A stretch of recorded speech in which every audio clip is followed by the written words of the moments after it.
has green bars now, so I don't know. Yeah, it's weird. I don't know if it has to do with like this like video versus everything, but I don't know. Okay, well, ready or not, here it is. All right, here we go. Well, if no one shows up, I mean, at least you get to see our presentation, you know? Exactly, yes. Okay, we'll give it a second because I know that it takes a minute to push people from the previous tracks to this one. A dozen people filing in, 50 people. Oh, look. There's some familiar faces. Oh, some friends have joined. Are we getting some Lucid, folks?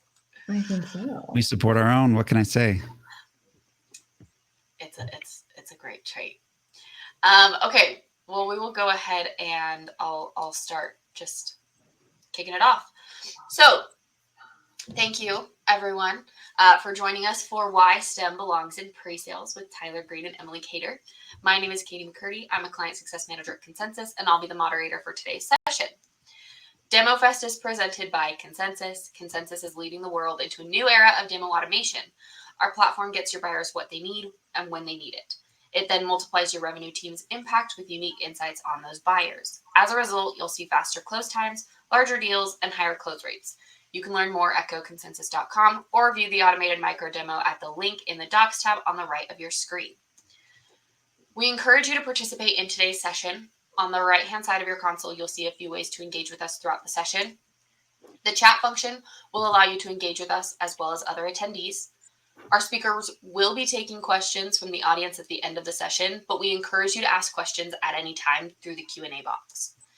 If at any time you're having technical difficulties, head to the gear icon on the bottom of your screen, and here you'll see a help document to help troubleshoot common issues. Now, I would like to introduce Tyler Green is the Senior Director of Solution Engineer, and Emily Cater is the Lead Solution Engineer at Lucid Software. And with that, I will turn the rest of the time over to you both.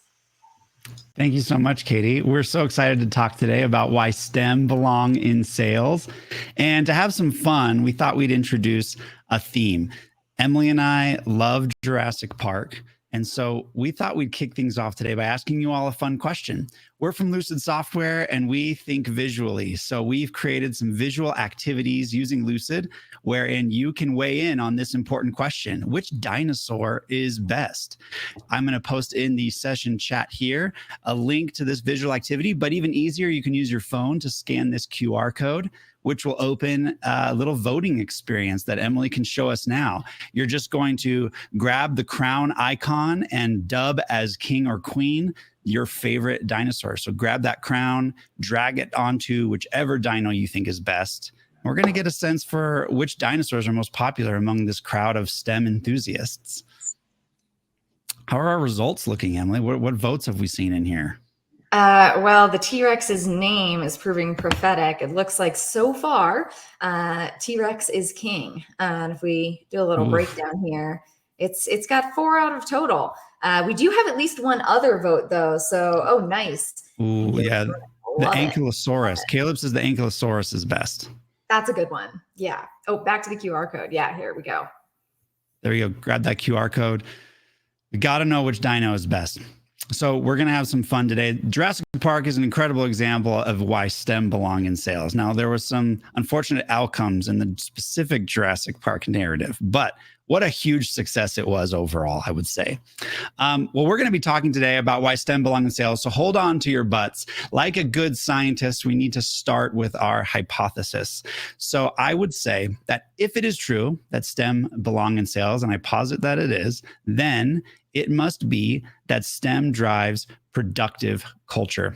Now, why is that? Why culture? Well, at Lucid, and especially on our pre-sales team, we believe that culture eats strategy for breakfast. We agree with Peter Drucker, the famous consultant, author, professor even, that strategy is very important, but culture is paramount. And in the long run, culture always wins. To put this in Jurassic Park terms, John Hammond would probably say something like T-Rex eats goats for breakfast, but I don't think that's as helpful to us today. To really put it in today's terms, what I would say is that your pre-sales team is vital to the sales culture that you are striving to build. We all know that pre-sales team members live at the epicenter between a lot of teams: the customer, the closers themselves, the product team, the product marketing team, the support team, security team. We have to interface with a lot of groups. And as such, we get to have an outsized impact on the culture of the teams that we support. So it's really important to get it right. I would say it's the most important thing to get it right. Let me define what I mean by culture specifically. Culture is the sum total of our people, their priorities or their values, and their practices. So let's put this in STEM terms. Today, this is our agenda. We're going to talk about 3 things: how and why you should be hiring talent from STEM fields. What can we learn from the STEM mindset to benefit our teams? What are their priorities or values? And what are practices that are taught in STEM that drive value for the sales team's culture? Let's dig in on STEM people. So this is a graphic that Consensus makes. We're big Consensus fans here at Lucid. And this comes from their annual pre-sales industry report. And this is a chart that I would like to change over time. And I hope that together we can all do that. In this chart, we're seeing where our pre-sales team members hired from. And this gray box that I'm highlighting is from college. Only 3% of pre-sellers are recruited out of college. And I have firsthand experience with this. So for the last 6 years, I have been going to college campuses to STEM career fairs. Here's a picture of me from a long time ago in which I'm holding protest signs, because we know how a college student loves a good protest. And at these STEM fairs, I'm holding signs that say STEM belong in sales, and a list of team members and what their majors were. I hold signs that say, "Are you always the group presenter? Come talk to me." So I've been doing this for 6 years. I've been running an internship program with my team at Lucid, where we hire college kids to come intern as solution engineers in their junior year internship. And I can say from firsthand experience that there is a very common story that I hear from every campus that I recruit from. And the story goes like this, and it may resonate with some of you. To see how well it resonates with you, I'd like to do another activity. So I'm going to post another URL in the sessions chat here. You can use that URL here. I've just shared it. Or you can scan this QR code to take a similar virtual activity to the dinosaur one. But this time we're asking a question.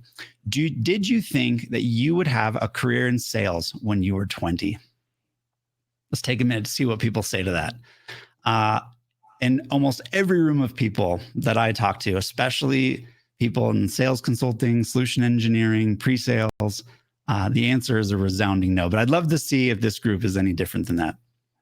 How are our answers looking, Emily? Are we seeing any trends here? Let's see. Well, I'm going to jump away from the QR code for a second. And it looks like the answer so far is a pretty resounding no. Pretty resounding no. That's right. Yes. You got at least one who didn't really think about it.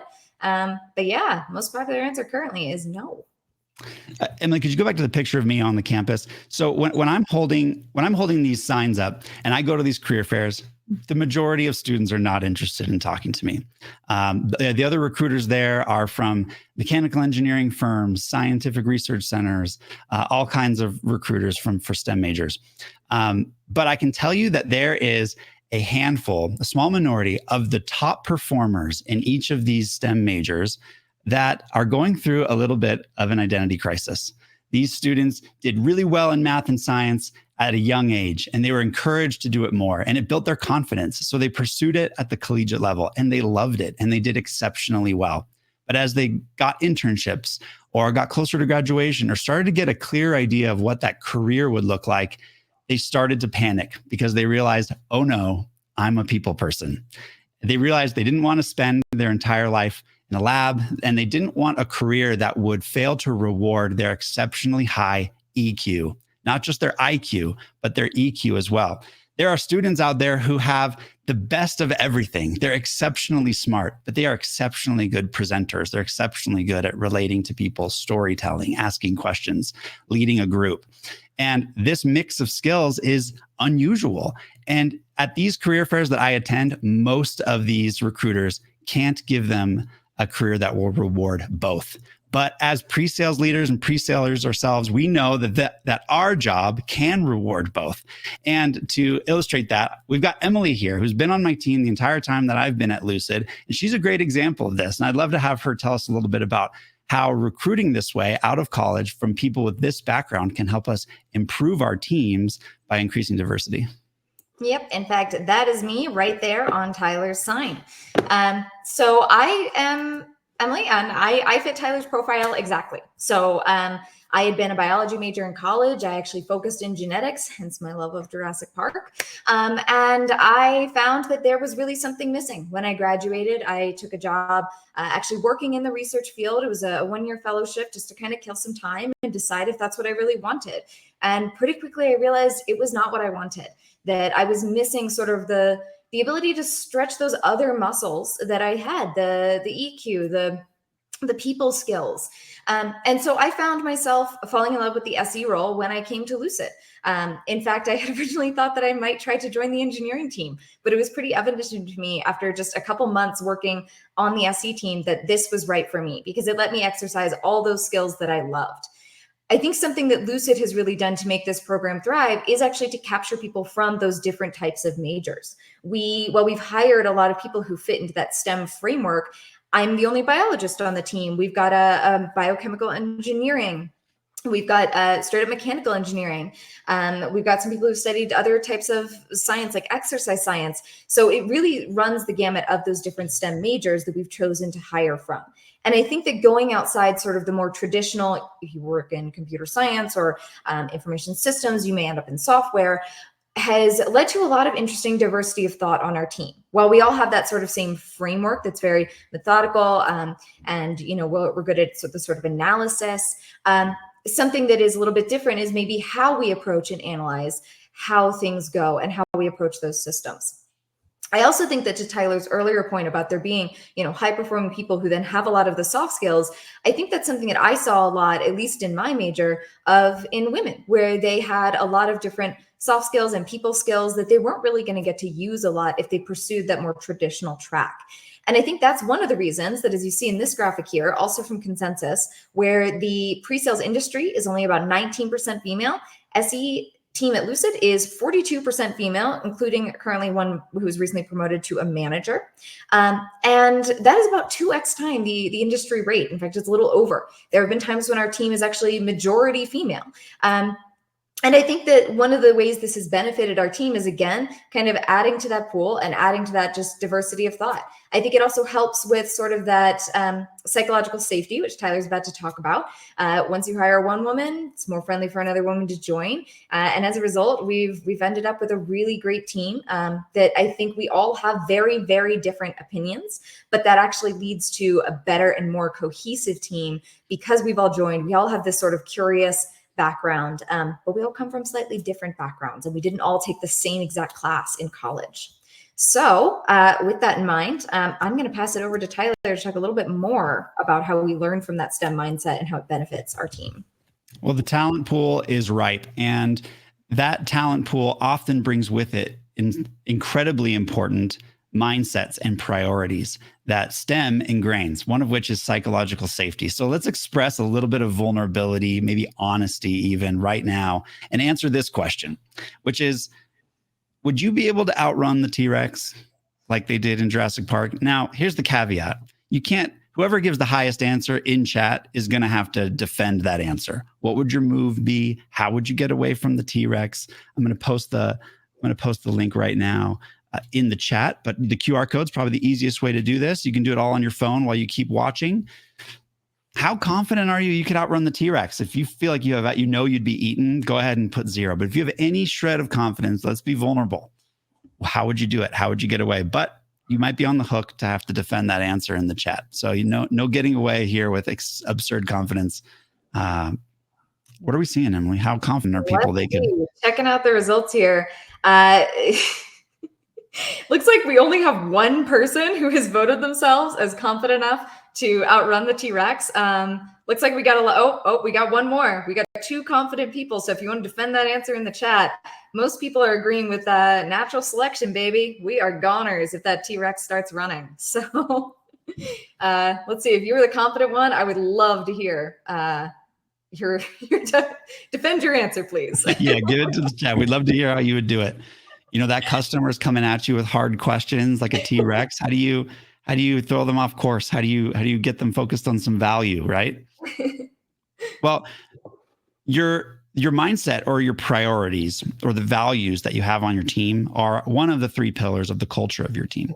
And I argue that the STEM fields ingrain their people heavily with a mindset of curiosity and psychological safety. So if we imagine a team where every member feels safe to explore ideas and express their thoughts without fear, we'll be so much more effective. Curiosity is what drives good discovery, which is a paramount of effective solution engineering. In sales, it leads to deeper customer insights, personalized approaches.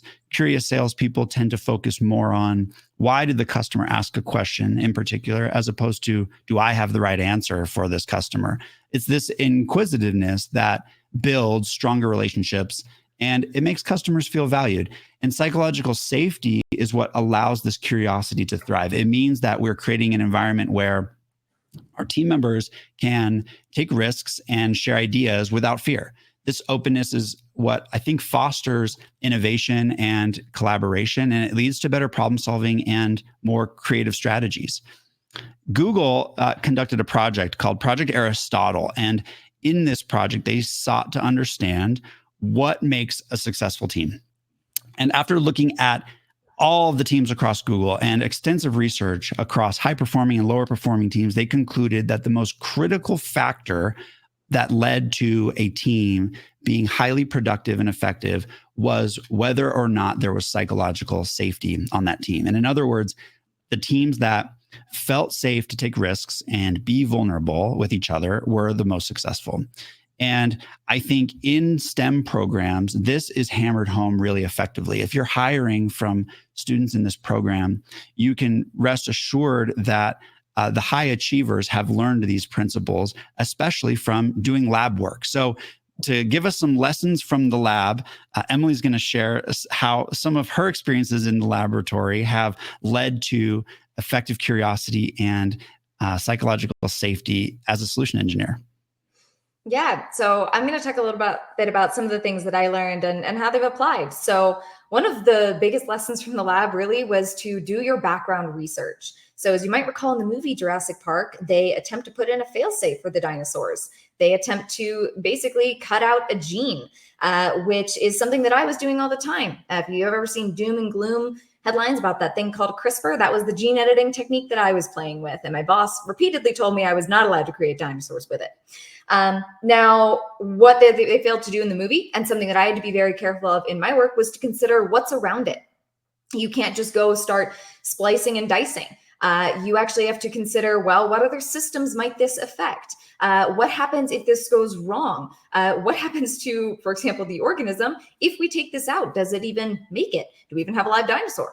So the way this applies in pre-sales is when you go in and you start thinking about an account or a demo, you got to know the account background. You have to do your discovery. You have to know what else this might affect, because otherwise you might end up with an epic fail, just like the dinosaurs in this movie, if you haven't done this. Another key thing that you're researching when you're doing and preparing for an experiment is, how have other people done this in the past? You spend a lot of time reading a lot of papers because you're trying to figure out, well, what methods worked? What would the scientists have changed? That's actually a part of a scientific paper when you write it, is at the end, you got to provide, what might I have done differently? How would I do future experiments? And all of that helps grow your team methods. Constantly at Lucid, our team is sharing things that went well, but also things that didn't go well, so that we can avoid those pitfalls in the future. Another great lesson from the lab, kind of related, is to always ask questions and always take notes. And that is not just in the background research, it's actually mid-experiment too, because sometimes you get an unexpected result mid-experiment. For example, why are the cells that I'm incubating all dying? And you might go investigate and discover, well, I'm using the wrong medium for that, so I need to pivot here. So asking questions, taking notes, and figuring out maybe even new avenues of research. So for example, a lot of, think of the discovery of penicillin. That was an accident. The guy was trying to grow mold accidentally, and he ended up discovering that it was killing bacteria. So you might get unexpected results that open up new avenues. And the way that could apply in pre-sales is, watching during the demo, you might get reactions. You might get answers to questions that you want to open up and you want to ask more. You want to be like that little kid in Jurassic Park who just will not stop asking questions. You want to know, why did they react that way? Because that might help you uncover other parts of the account, other avenues for your sales team to take advantage of, and other ways that you might be able to actually assist the customer. Another great lesson is what actually proves the hypothesis. So something that we are pretty consistently trained on, or at least I was in my lab, was that you had to define what actually are we considering as, well, this hypothesis is proven correct or proven incorrect. What is success in pre-sales?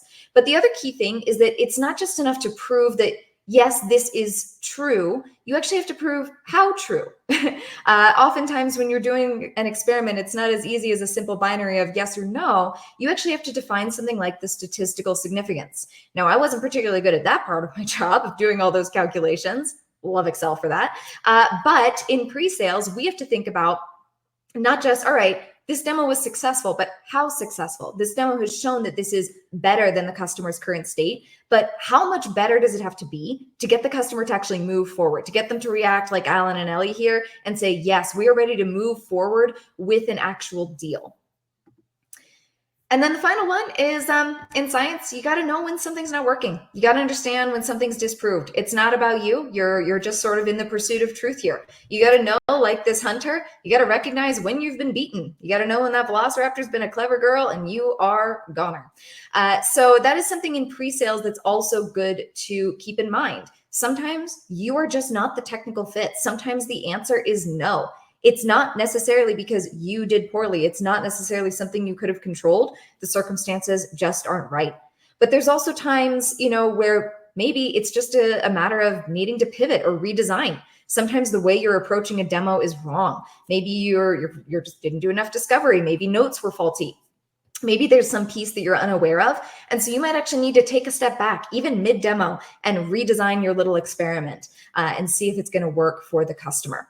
But the other thing that's really important to keep in mind here, and something that I absolutely loved about the STEM field, is that every failure is always informing the future and moving the field forward. The famous Thomas and Edison quote about, I didn't fail, I found 1,000 ways not to make a light bulb. If you don't rule it out, if someone doesn't rule it out, then we might still go down the wrong path.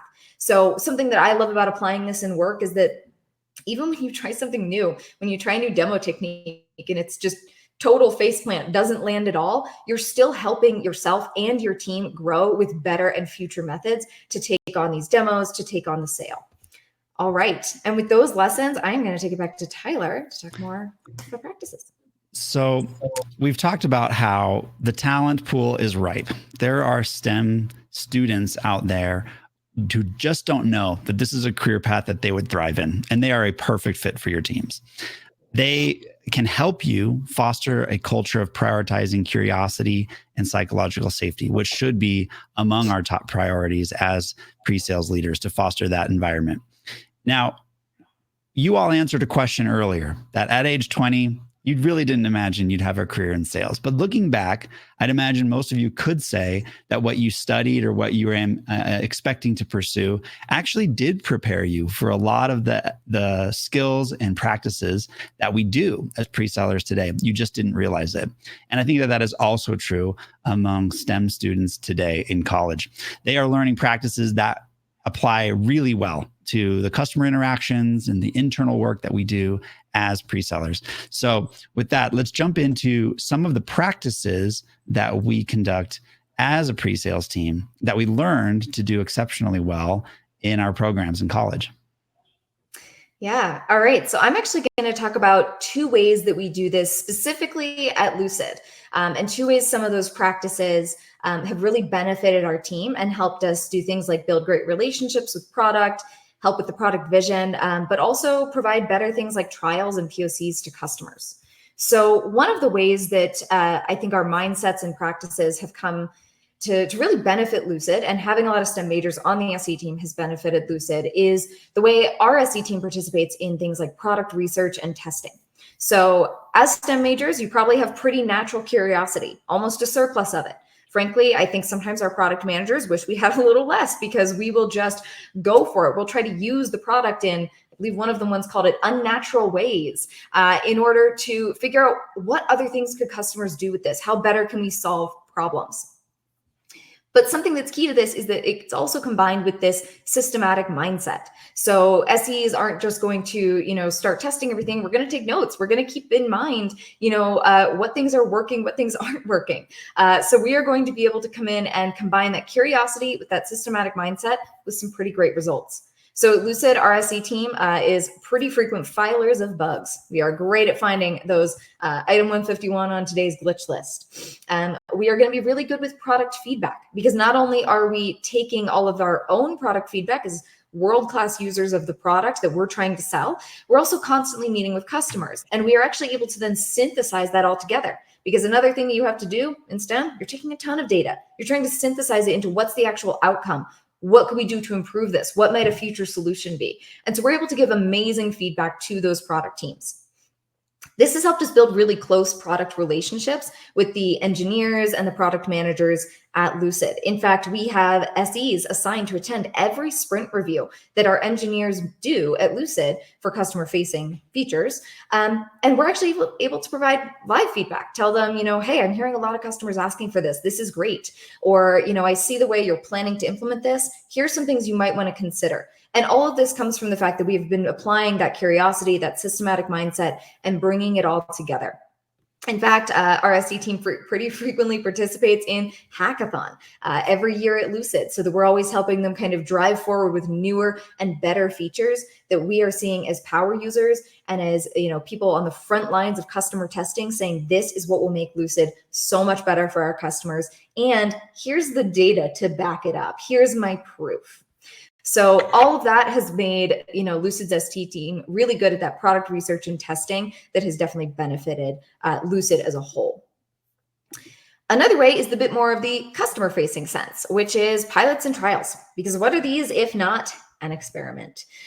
So as STEM majors, you have been trained to build experiments, to run them, and to ultimately produce the results of that experiment in a pretty way, such as science fair boards. You can see here my 4th grade project. Thanks to my mom for delivering on this great 6 a.m. photo of me. This one was actually even on dinosaurs, so she really delivered there. So we've been doing this a long time, and we've gotten better at it, especially as we've studied it, maybe even throughout college. The ability to observe a problem, to ask a question about maybe why or how to fix it, to come up with a hypothesis on how this might be better, to actually design a good experiment that will prove, hopefully significantly, that something is better or that we have a good outcome, then to analyze it all and present a solid conclusion in a palatable way. So one of the ways that Lucid's various STEM majors here have pulled this all together is creating templates that we use to actually conduct trials and POCs. Now, I'm going to jump over to this tab to this example here, where you can see that this whole board was kind of put together and built out, and we're able to run it for different companies. When we design an experiment like this, we're able to share it with the participants, aka our trial users. We're able to develop actually with the customer the actual timeline of that experiment. And just like good scientists, we are keeping notes. We're calling out wins. We're keeping recorded clips and snippets of meetings as proof to later add into our analysis. We are defining all of the different variables, including the customer participants in that experiment. And then we're providing all kinds of background resources for anyone participating. In fact, going to give a quick plug to our host here. Lucid has developed a pretty cool integration with Consensus, where you can actually insert directly onto a board like this that might be shared with your customer, a Consensus demo, where they can actually just pop it open, and directly within the trial board where they're keeping notes and saying the things they like and don't like, they can actually come in and watch and go through the whole Consensus experience of, in this case, an advanced branching demo, choose the bits and pieces that they're interested in watching, and go through the entire experience directly within that Lucid board. This has been really helpful because as we define things like success criteria by holding a discussion, by asking the participants to tell us which things actually are most important to them, so we can choose, those high value things to really focus on, then we're actually able to develop a custom Consensus demo where we run through exactly each of those success criteria and how our product is going to help answer those questions and solve those issues. From there, again, we're all about collecting the data. So we're having regular check-ins. We're actually asking the customers as you're testing this, maybe even as you're just watching the video for something simple, let us know, is Lucid meeting the requirements and is it exceeding it? Because it's improving that this is not just equal to their current experience, but so much better than their current experience that we're able to prove our hypothesis and say, yes, Lucid is the one we want to move forward with. This is a strong deal. So those are a couple ways that our SE team have brought those kind of fun STEM mindsets, the experiment design, that systematic curiosity, all together to help improve how this team functions at Lucid and make us a really successful pre-sales team. All right, hand it back to Tyler. Well, we believe strongly that STEM belong in sales. And what I would love to see in the future is when I go to these career fairs, that there are students who know what being a sales engineer is. They know what pre-sales is. They've heard of it. They see themselves as being a good fit for it, even though their major may not typically promote that kind of a career path, as most STEM majors do not yet. My hope would be that we get better as an industry at nurturing and bringing in younger and younger people into these fields and training them up to be exceptional and world-class pre-sales leaders and individual contributors. We covered how the talent pool is ripe, the STEM people that are available out on the market. We covered that internships are possible. Going to career fairs is something that we should be considering. STEM priorities are in line with the culture we're trying to build as pre-sellers, which is that of intense curiosity and psychological safety to pursue new creative ideas and strategies with our customers and with the sales teams that we support.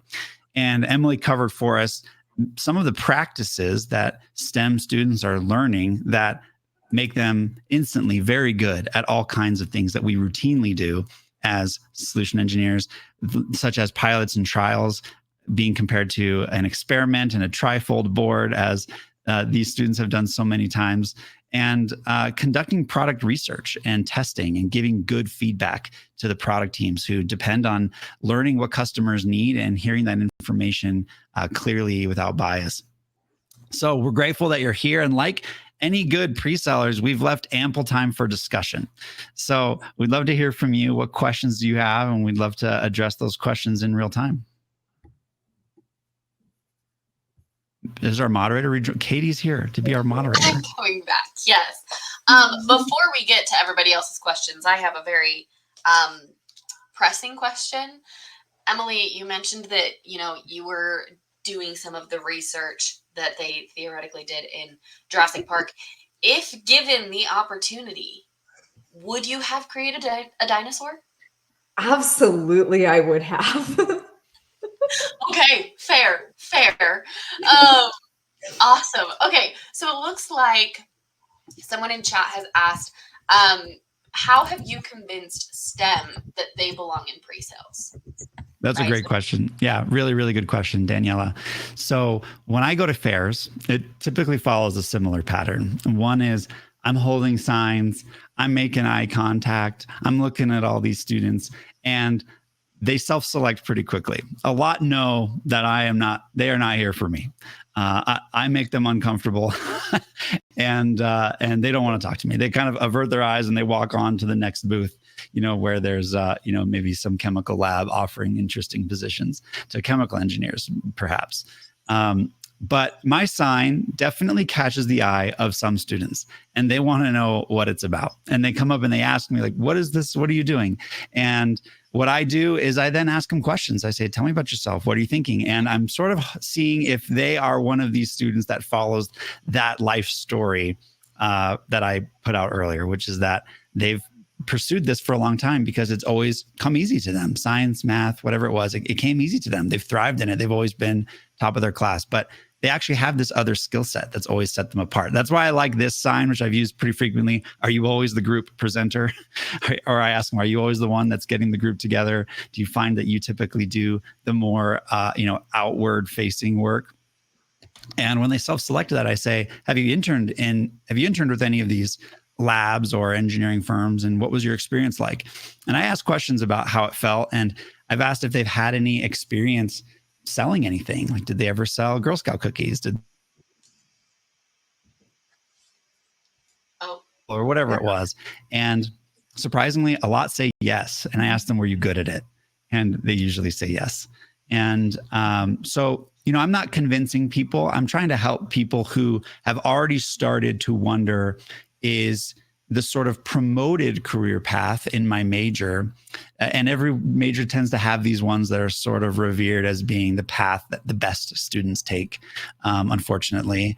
And I ask, for students who've already started to sort of sense that maybe that isn't a great fit for me, I'm kind of there to help be a voice in the room that they've never heard, which is, you could kill it at something else. And let me tell you about what this is.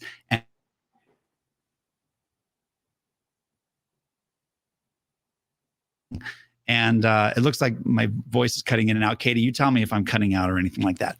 But am I convincing? I haven't convinced,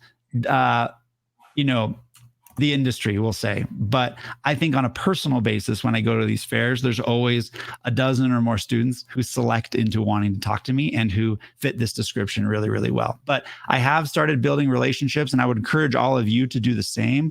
There are career relations deans in a lot of these schools, and their job is to find career opportunities for students in their program. And these people have been immensely helpful to me, and they are very excited to hear that there's a position that they didn't know much about, but I can educate the deans on. And we have team members on my team today who we found because a department dean met with a student who was having an identity crisis, saying, I don't know what I want to do now. I'm suddenly thinking that maybe this path is not going to reward my core talents as much. And this dean says, you know what? I've actually talked to someone who has something interesting for you. And it's called pre-sales in the tech industry. You should learn more about it. So that's a tactic I would encourage you to do, is reach out to these deans and build a relationship there, and they can be really helpful to you. But over time, I think together we can change this. Awesome. All right, more questions. Yeah. Regarding STEM, which schools have you targeted and or had the best experience with? So my office is based in Utah. So we've recruited at the STEM programs of all the local schools to Utah. So our state university, University of Utah, and BYU. But I've also virtually attended career fairs across the country at a lot of universities, and this has been a really consistent story. I would say go with whatever schools your recruiting team already has relationships. Work with where you already have strengths in your organization. If any of the universities that you want to recruit out of are similar to ones that I've mentioned, I'd be happy to chat more. You can connect with me on LinkedIn or something like that, and we can build a network. That would be great. But wherever you're based, I would say work with the universities where your firm already has relationships and start there. If they don't have them, you might just need to be a maverick and start reaching out or figuring out when these fairs are and just kind of showing up. Yeah, and I'd add to that, don't forget about sometimes the smaller schools.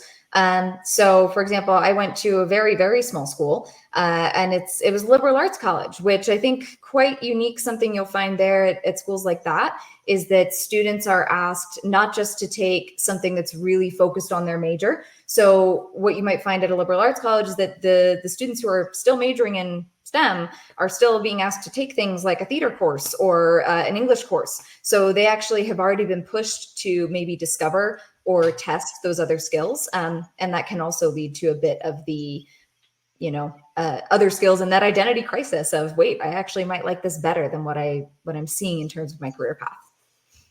Already getting out of their comfort zones. Mm-hmm. Emily, you might be able to speak to this one in a unique way, but we've mentioned recruiting right out of college, but Emily, you came from a career in STEM. Mm-hmm. Have you seen different levels of adjustment if pre-sales comes out of college versus in the career already?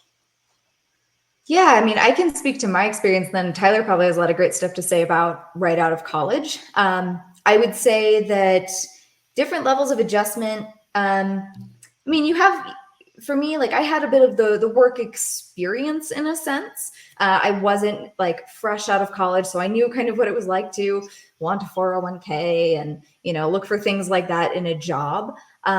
In terms of transitioning though, I actually transitioned pretty early out of college. So I didn't feel that the adjustment was terrible. And I think that for me, the biggest thing was having to learn sort of the language of sales. But what I was pleasantly surprised by is sort of what we talked about in this presentation, that a lot of my skills, they were going to transfer over perfectly, in that I didn't really have to worry about, oh, I've got to go learn, this whole systemic mindset. I already had all of that. And so I would say that even transitioning from a different industry over, granted, as I said, it was only about a year in or so, it was pretty easy to do. So I didn't find that it was terrible to transition. I'll add a little bit to that. I think that there's definitely implied work that we have to do if we are to recruit at a level we've never recruited before. So if you're on a pre-sales team that doesn't have any entry-level team members, then introducing one probably means you need to shore up your onboarding experience. You need to shore up the training that you're willing to do. I always say that I can teach sales and I can teach my product. I can't teach creative problem solving. I can't teach, I don't have time to teach, rather, whether or not you can solve rigorous problems under scrutiny.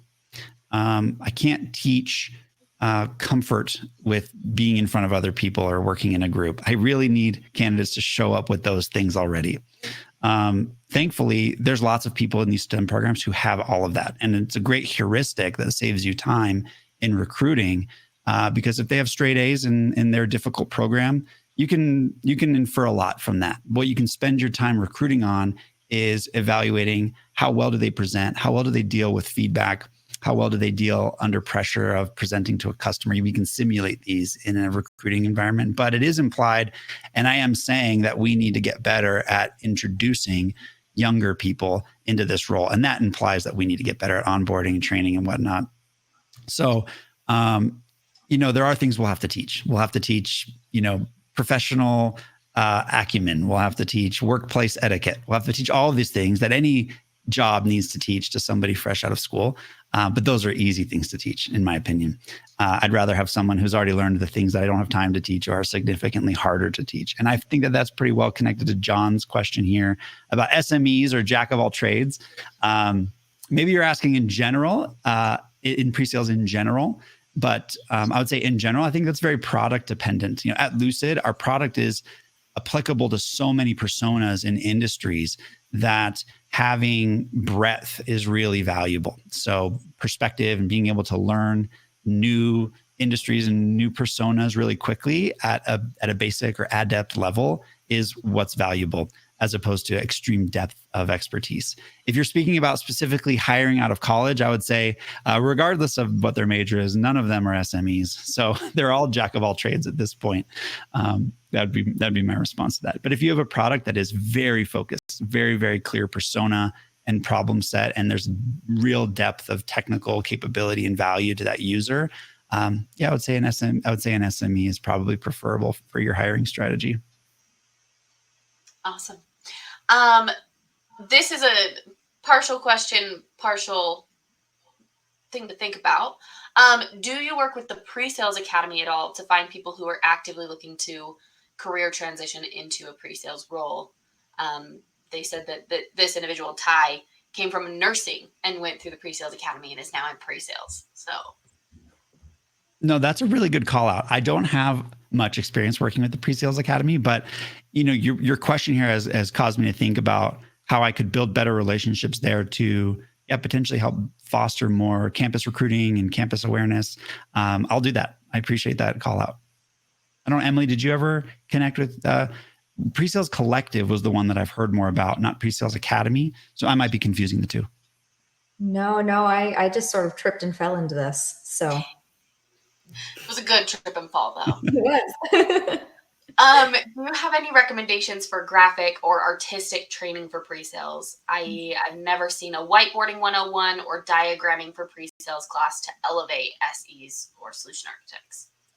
Well, as it happens, we have Speaking our language, John. We have some great consensus videos that show how SEs can use Lucid to better present actually to the customer. So if you're interested, we're happy to send those over. Yeah, we work we work within a really visual product. And I think we, as part of our recruiting process, try to screen candidates for how well they can communicate an idea visually. Do they already have a knack, we'll say, maybe not training, but a knack for communicating an idea well and clearly? I will say I personally care a lot more about the formatting of a resume than its content. So when I'm looking at, especially undergraduates, their resumes are, there's not a lot on there I'm too worried about other than maybe GPA, some coursework, maybe an internship potentially. But what I do want to see from their resume is, can they format something nicely for an audience? Do they have a sense of hierarchy in their design? Do they rank information well so that the information that's of most importance to the audience is easily findable? I think, John, you're really onto something, that there's probably a lot of room in our industry to train more heavily on principles of visual design, graphic design. At Lucid, our product is so visual, so that training is a little bit baked in. So we're a little bit unique. We don't have a lot of training that we do on it per se. I think it's kind of just all part of it. But I think you're onto something there. I think that there is a need for more solution engineers to have that training explicitly given to them at work. They may not have gotten it in their major, but I would encourage all recruiters of solution engineers to evaluate their visual communication, we'll say their knack for it and how adept they are at it without having received any of your training yet. Yeah, and I would say one way that we have done this in our interviews in the past is one of the sections is we'll ask people to hop in. In this case, we do use a Lucid board, but we ask them to teach us about a topic they're passionate about, because when someone's passionate about it, they know the topic well, and it's a nice way to evaluate how well do you then present that topic. We're not throwing them something that's unfamiliar to them and say, describe how these two systems relate to one another and make me a visual for it. We're actually asking them to present something that they're super familiar with, that they really love. And as a result, that allows us to focus a bit more on, well, how do you then present it? How do you communicate this thing to us? I haven't seen the question asked, but I would like to address this concept of an internship. Interning in pre-sales is exceptionally rare. I actually haven't found anyone doing it. If anyone in the chat knows of an internship, I'd love to talk to someone else who's doing it, because we've been figuring it out as we go, but we've seen great feedback on it. One, it gives students in this category who've self-selected into wanting to pursue something maybe outside the norm for their major, and a chance to see how well they like it, see how tech feels compared to maybe other internships they've done, how sales feels. A funny thing we've heard over and over is the students we've brought on to be interns have said, I'm always the really extroverted one in my classes. And then we put them in a pod with a bunch of AEs and they say, suddenly I'm the introverted one amongst this group.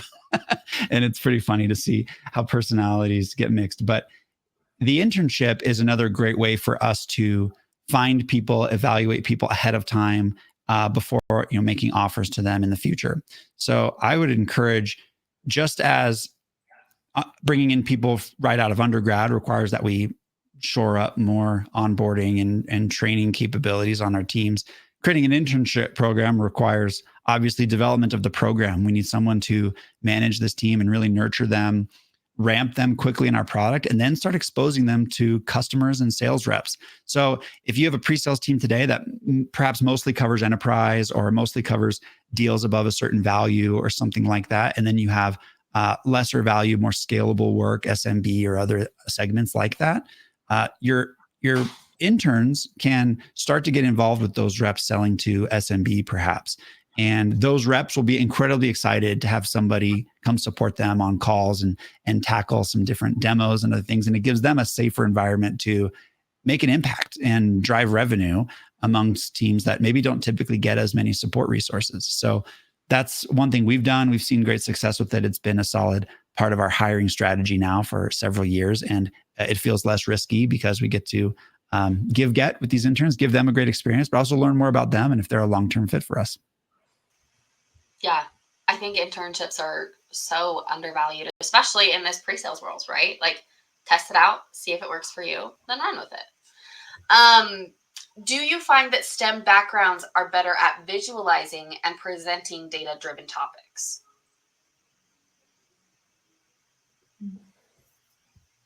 I mean, I could speak to that a little bit from my personal experience. I would say in general, yes, simply because at least as part of my major, we were required to take something like, say, a statistics course, and that often results in having to produce graphs. There's also a lot of discussion on which graphs are easiest to read. And when you are looking to, at the end of an experiment, say, produce a paper, you typically do have to include visuals. So that sort of training on how to present data is really baked in. But I'd honestly say that it sounds silly, but the more valuable part of my training for me in pre-sales was really thinking back to my science fair boards. Something very simple, but it's a very effective way of presenting information. You look at the POC example that I showed, you have to be able to sort of lay it out very clearly and without too much sort of junk on it. And you don't want to couch it in too much text. So being able to communicate clearly is certainly something that you learn as part of a STEM major. And I do think it helps with all sorts of the presentations, not just the data visualization. Yeah, I would say of the STEM majors that I've interviewed, it's the ones who are in what some schools call like an information systems major. This is like the intersection of computer science, IT technology, as well as business. And students in those departments will often take a business intelligence class wherein they learn a tool like Tableau or something like that. So while I think some of the harder science majors definitely are exposed to a lot of data visualization through research papers that they read and other things that they have to produce, there are some STEM majors that actually do take a course on data visualization and the tools that we use in modernity to do so. So whether that's a scalable platform like Tableau or something like that, or just Excel, they actually get scrutinized and graded on data visualizations they need to produce. So it's worth asking. I think some programs are adding this in. I think the harder sciences, chemistry, biology, engineering, I don't know that they have coursework dedicated to it, but it's certainly a component that they're exposed to. Awesome. Okay. Last question from the group. Have you hired any former school teachers who taught a STEM topic? It seems like there's a lot of school teachers that transition to pre-sales. Yeah, that's a really great question. And that's a trend I've seen as well. We have a number of people on our team who were, at one in particular was a math educator before coming to Lucid. One was leading almost a training role within the pre-sales and consulting team at his former company. So, not as many, we'll say, career teachers, educators, but it is a very common talk track in our interview process to ask about or evaluate how well they can teach a concept. In fact, it's actually a key step in our interviewing process that they teach us something. We ask them to do so using Lucid. But you could do this in any platform effectively to have them teach you something to see how well can they communicate a complex idea. When looking for interns or undergraduates specifically, we will look for, did they do any TA work? Did they ever teach any courses for a professor? Did they train or mentor or tutor other students? And how well did they do that? And what did they learn? What was surprising to them, as they grew in that capability? And I think you'll find that many have done that, and many have been very thoughtful about how to do it well. And this is a really great heuristic for finding someone who will excel, whether they've done it professionally or just done it at the collegiate level, we'll say. Yeah. Looks like we have a few math teachers in our chat actually proving this point. So awesome. Okay. Well, final question, and this is just, I have to know now. On the scale of, could you outrun the T-Rex? Could you both outrun the T-Rex?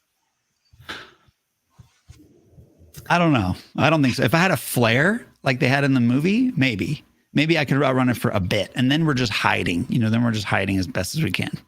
Yeah. Yeah, I don't think I could outrun it. That said, I do think that I've got at least one sales rep I could outrun. Not going to name him, but that's all you got to do, you know? It's really the truth. You just have to run faster than at least one other person, and you're set. Awesome. Well, we are wrapping up here. So thank you so much, Emily and Tyler, for this amazing session. Now, real quick, before I give you all a few minutes break before the next sessions, we are excited to be bringing DemoFest on the road again as DemoFest X. We had a great time in San Francisco in February, and we can't wait to bring the events to both London and New York City later this year. You can see the dates on the screen here. You can register to join us at either of these events at demofest.com or at the link in the docs tab to the right of your screen. These events are also free, so just have to get yourself there. We also encourage you to stop by our expo hall to visit our premier partners of DemoFest. Remember, there's no transfer of money involved in this event, so all of our partners here have gone above and beyond to contribute to making this event a success for all of you. So thank you again for joining us, and a massive thank you to Emily and Tyler for that valuable insight and knowledge. Up on the screen are the upcoming sessions. You'll be automatically pushed to the next session on this track in about 4.5 minutes here, or you can switch tracks or sessions by toggling to the agenda tab at the top left of your screen. So enjoy your 5-ish minutes, and we'll see you on the next one. Thanks, everyone. Thanks, everyone. Bye. Bye.